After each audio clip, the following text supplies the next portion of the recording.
नमस्कार, मैं हूं मृत्युंजय कुमार झा और बजट पर सबसे बड़ी खबरें जारी है। सबसे पहले आपको बताते हैं कि खेती किसानी के लिए 10 बड़े ऐलान आज बजट में क्या हुए हैं। सबसे पहली बात, जो बड़ी बात कही गई है वो ये कि किसानों को एमएसपी के लिए 2,37,000 करोड़ रुपए दिए जाएंगे। ये सबसे बड़ा ऐलान। मोटे अनाज के उत्पादन पर फोकस बढ़ेगा। तिलहन की खेती के लिए नई पॉलिसी बनेगी ताकि इंपोर्ट पर जो डिपेंडेंसी है हमारी एडिबल ऑयल के इंपोर्ट पर वो हमारी कम हो। इसके अलावा FY23 में फर्टिलाइजर सब्सिडी के लिए 1,05,000 करोड़ रुपए तक खर्च हो सकते हैं। साथ ही ये कहा गया कि किसानों के लिए ड्रोन को बढ़ावा देगी सरकार।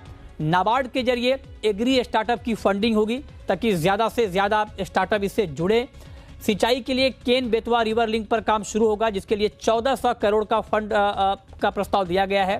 राज्यों को एग्रीकल्चर यूनिवर्सिटीज को मजबूत करने के लिए राज्यों को इनकरेज किया जाएगा, सपोर्ट दिया जाएगा। और साथ ही नेचुरल फार्मिंग पर फोकस बढ़ेगा, जो बात अभी पीएम ने भी कुछ देर पहले कही।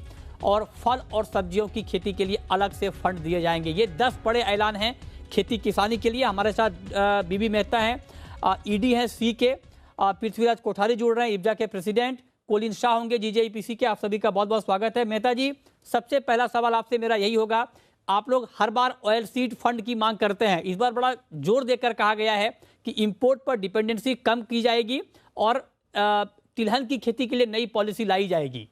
संतुष्ट हैं सर आप लोग?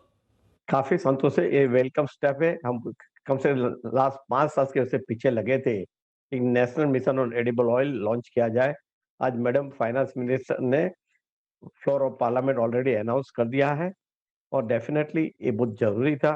जहां आज हमारे यहाँ की जो 65% डिपेंडेंस ऑन इंपोर्ट पे है, ये फूड आइटम है, ये matter of food security of the country, और उसमें कैसे कम किया जाए, उसके नेशनल मिशन और एडिबल ऑयल की काफी जरूरत थी। तो अगले 5 साल में अगर हम डिपेंडेंसी जो आज 65% है वो कम करके अगर नीचे ले सके 20-25%, तो एक बड़ा अचीवमेंट होगा। हम आशा रखते हैं कि गवर्नमेंट के लिए एप्रोप्रिएट अलॉटमेंट फंड करेगी। जैसे अभी नेशनल मिशन और ऑयल पंप जो किया है, 11,040 करोड़ का जो फंड दिया था, फंड अलॉट किया है, इसी तरह से ऑयल सीड के लिए भी अच्छे फंड एलोकेट किया जाएगा, इसी उम्मीद है। और डेफिनेटली उसकी इम्पैक्ट आएगी, तो इम्पैक्ट आएगी और आपका डिपेंडेंस कम होगी। डिपेंडेंस कम होगा। आप कह रहे हैं कि एक बड़ा इम्पैक्ट होगा, मतलब तिलहन इंडस्ट्री इस ऐलान से खुश है और उम्मीद ये की जा रही है कि ज्यादा से ज्यादा फंड एलोकेट हो। हमारे साथ अनिल घनवट साहब हैं, शेतकारी संगठन के। और घनवट साहब का आज जुड़ना इसलिए महत्वपूर्ण है क्योंकि आप याद कीजिए कि जब किसान आंदोलन शुरू हुआ उसके बाद एक कमेटी बनाई सुप्रीम कोर्ट ने, उसके मेंबर रहे हैं अनिल घनवट साहब। तो सर, आपका बहुत बहुत स्वागत है। और आपसे मेरा पहला सवाल यही कि एमएसपी, पूरे किसान आंदोलन में एमएसपी का मुद्दा ही हावी रहा और सरकार ने आंदोलन के दौरान भी इस आशंका को खारिज किया था कि एमएसपी खत्म हो जाएगी, और बजट में भी ये तय कर दिया है कि एमएसपी जारी है और जारी रहेगी, और 2,37,000 करोड़ का फंड आवंटित किया है। आपकी पहली टिप्पणी, ठीक है इतना फंड सर एमएसपी के लिए? घनवट साहब। नए कानूनों भी एमएसपी रहने वाली थी, ये कुछ नई बात नहीं है। लेकिन मुसीबत यह है कि ये एमएसपी में खरीद करके करेंगे क्या उसका? अभी तो गेहूं के पहाड़ हम संभाल रहे हैं, उसका क्या करने का ये मुसीबत है, वो सड़ रहे हैं। पंजाब और हरियाणा के किसानों को डाइवर्ट करने के लिए कुछ होना चाहिए था, उसके बारे में कुछ नहीं। इतने जो फंड्स एमएसपी में खर्च कर रहे हैं, उतने अगर इस पे डाइवर्सिफिकेशन के लिए, कुछ प्रोसेसिंग के लिए खर्च करते, एक्सपोर्ट बेसिस पे या कुछ उत्पाद करने के लिए खर्च करते, तो ज्यादा काम आ जाता। ये तो और एक मुसीबत बढ़ने वाले, ये कुछ अच्छा नहीं हुआ है ऐसा मुझे लगता है। पंजाब हरियाणा के यूपी के किसानों के लिए ये ठीक है, लेकिन पूरे भारत के किसानों के लिए अच्छा नहीं है, और उनको डाइवर्सिफाई करने के सिवाय कोई चारा नहीं है हमारे पास। कि क्रॉप डाइवर्सिफाई होना चाहिए, एमएसपी पर खरीद कर सरकार करेगी क्या? इस पर मैं आऊंगा सर, क्योंकि डायमंड पर भी एक बड़ा फैसला हुआ है कि डायमंड पर इंपोर्ट ड्यूटी घटाकर 5% कर दी गई है 7.5% से। हमारे साथ James and jewellery export promotion council के चेयरमैन कोलिन शाह हैं और कोठारी जी भी हैं, इब्जा के प्रेसिडेंट। आप दोनों का भी स्वागत है। कोलिन शाह जी, आपने ये डिमांड की थी कि डायमंड पर इंपोर्ट ड्यूटी कट की जाए, 2.5% की कटौती ठीक है सर? हाँ ठीक है, एक अच्छा स्टेप है हमारे इंडस्ट्री के लिए। जैसे कि आपको भी मालूम है कि हमारी इंडस्ट्री का एक्सपोर्ट इस साल लगभग $40 बिलियन रहेगा, और ये जो हमारा एक सपना है कि हिंदुस्तान जेम्स एंड ज्वेलरी का कैपिटल बने दुनिया भर के लिए, और उसके लिए बहुत एक जरूरी है कि मैन्युफैक्चरिंग के साथ ट्रेडिंग भी हिंदुस्तान में होना चाहिए, जो अभी दुबई, हांगकांग और एंटवर्प में हो रहा है। तो ये ड्यूटी कम होने से और सॉन डायमंड्स का जो नील ड्यूटी हुआ है उससे दो चीज होगी। एक है कि जो ट्रेडिंग का बिजनेस दूसरे सेंटर्स में होगा वो इंडिया डाइवर्ट होगा। बहुत सारे रिटेलर्स जो हमारे रिटर्न बेचते हैं, रिजेक्शन करते हैं, तो उनका जो माल है वो वापस कटिंग के लिए इंडिया आ सकता है अभी। तो ये सब चीज हमारे इंडस्ट्री के लिए एक पॉजिटिव स्टेप है और आगे बढ़ाएगा। कि पॉजिटिव स्टेप है। कोठारी जी, क्योंकि आप इंडस्ट्री से सर बहुत लंबे वक्त से जुड़े हैं, गोल्ड के दाम तो ऑलरेडी कम हैं, तो क्या ये माना जाए कि अब डायमंड भी सस्ता हो जाएगा सर? कोठारी जी, जो लोग डायमंड खरीदना चाहते हैं। देखिए, इंडिया का जो है, हम लोग पूरे रफ इंडिया का जो पॉलिश डायमंड है वो वर्ल्ड में सब जगह पे एक्सपोर्ट होता है। और सबसे बेस्ट पार्ट है कि इंडिया में रफ डायमंड 0% कस्टम ड्यूटी में इंपोर्ट होता है। और तो उससे अपना जो एक्सपोर्ट का जो बिजनेस, जैसे कोलिन शाह जी ने कहा कि एक्सपोर्ट का अपना जो $40 बिलियन का बिजनेस, उसको और कैसे ज़्यादा बढ़ाया जाए, उसके ऊपर काफ़ी फोकस रहता है। 5% जो कस्टम ड्यूटी किया है, इससे थोड़ा ट्रेडिंग में थोड़ा फर्क पड़ेगा। अच्छा सर, कोठारी जी, गोल्ड के लिए कुछ नहीं किया गया सर, तो गोल्ड के लिए जो नहीं हुआ कुछ, उस पर आपका क्या रिएक्शन है? आप लोग निराश हैं या आप लोग मानकर चल रहे थे कि इस बार गोल्ड पर बहुत कुछ उम्मीद है नहीं? नहीं, हम लोग काफ़ी पॉजिटिव थे इस टाइम पे गोल्ड में। जैसे कि गोल्ड सेविंग अकाउंट की बात हो रही थी, गोल्ड मोनेटाइजेशन स्कीम के लिए गवर्नमेंट कुछ अनाउंसमेंट करने वाले थे। और सबसे बड़ी बात थी कि हम लोग उसके ऊपर काफ़ी नर्वस हो गए कि हम लोग चाहते थे कि हम लोग पूरे इंपोर्ट पे डिपेंड रहते हैं। आज अभी आप देखोगे तो 1000 टन के ज़्यादा अपना गोल्ड इंपोर्ट होता है।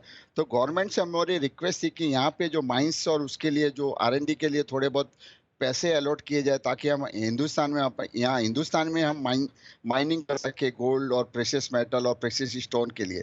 तो उसमें हमें काफ़ी उम्मीद थी कि गवर्नमेंट उसके लिए कुछ रियायत करेगी। पर ठीक है, ओवरऑल बजट देखा जाए तो ग्रोथ ओरिएंटेड पूरा बजट था, हर चीज़ पे फोकस किया है, फिर सिर्फ जेम एंड ज्वेलरी सेक्टर को छोड़ के।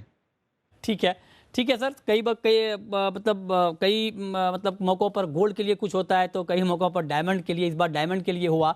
लेकिन मेहता जी, एक बात मैं आपसे पूछना चाहता हूं, आपने कहा कि ये बहुत अच्छा ऐलान हुआ है बजट में तिलहन की खेती बढ़ाने की नई प्लानिंग को लेकर। आप ये उम्मीद कर रहे हैं कि ज़्यादा से ज़्यादा फंड हो।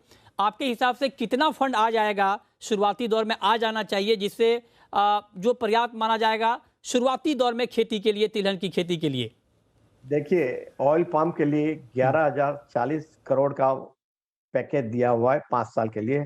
उसी तरफ ऑयल सीड्स में भी इतना और इससे ज्यादा पैकेज की जरूरत पड़ेगी, क्योंकि आज हमारे पास इतने ऑयल सीड्स है, उसको डेवलप करने के लिए काफी फंड की जरूरत पड़ेगी। और हमें उम्मीद भी है कि गवर्नमेंट भी चिंतित है, ऑयल सीड पे डिपेंडेंसी, ऑयल इंपोर्ट की डिपेंडेंसी बढ़ रही है, तो ज्यादा से ज्यादा फंड देंगे ताकि हमारी या उसकी इम्पैक्ट और 5 साल में हम आत्मनिर्भरता की तरफ आगे बढ़े। अभी ठीक है। हमको ये पता नहीं कि भाई कितना अलॉट करेंगे। हाँ, तो हाँ। जैसे ऑयल पाम का 11,000 करोड़ दिया है, तो मेरे ख्याल से ऑयल सीड में तो उससे भी ज्यादा मिलना चाहिए। ठीक है, ठीक है। अब गनबट साहब, एक सवाल मेरा आपसे ये कि जो फर्टिलाइजर सब्सिडी है, ये कहा गया है कि FY23 में 1,05,000 करोड़ तक संभव है। क्या आपको लगता है कि खेती को बढ़ावा देने के लिए, किसानों की लागत कम करने के लिए खाद की ये सब्सिडी पर्याप्त है या और रकम होनी चाहिए थी इसमें? जिस तरह से खाद के दाम बढ़ रहे हैं, पूरे दुनिया में बढ़ रहे हैं, उसको देखते हुए ये तो पर्याप्त नहीं है। इसको तो और कुछ सपोर्ट होना चाहिए, क्योंकि दुगने हो गए दाम। किसान तो बिल्कुल मुश्किल में है अभी, किसी भी उसके उपज के पैसे नहीं हो रहे। अगर जिसके हो रहे हैं उसको सरकार दाम गिरा रही है, और बाकी तो MSP के नीचे बिक रहे हैं। और इतने ही अगर फर्टिलाइजर्स के दाम इतने बढ़ रहे हैं, तो फिर उसको और ज्यादा अलॉटमेंट होना चाहिए। इसमें से कुछ होने वाला नहीं है किसानों को।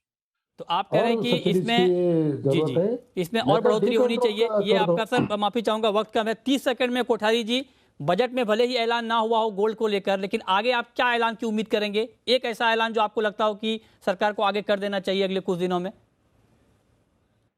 देखिए, मेरे हिसाब से सरकार को, हम सरकार से यही रिक्वेस्ट करता है कि ईज ऑफ डूइंग बिजनेस किया जाए। इसमें अभी काफ़ी हमें हर्डल्स आती है, बुक्स ऑफ अकाउंट, बहुत सी चीज़ें हैं। तो ईज ऑफ डूइंग बिजनेस में होना चाहिए कि, और पूरी जितनी भी सिस्टम्स है उसको एक सिंगल प्लेटफॉर्म पे होनी चाहिए। Ministry of commerce, ministry of finance, RBI, हमें हर जगह पे जाना पड़ता है। तो हमें चाहिए कि सिर्फ इसके लिए एक गोल्ड की एक अलग सी बॉडी बना दी चाहिए, गोल्ड बोर्ड करके, जिससे ताकि हमको सिर्फ एक ही जगह पे जाना पड़े। बहुत शुक्रिया कोठारी जी आपका, कोलिन शाह जी आपका, बीबी मेहता जी आपका और अनिल घनवट साहब आपका हमारे साथ जुड़ने के लिए और बताने के लिए कि जो बजट के ऐलान हुए हैं वो कितने ठीक हैं, पर्याप्त हैं।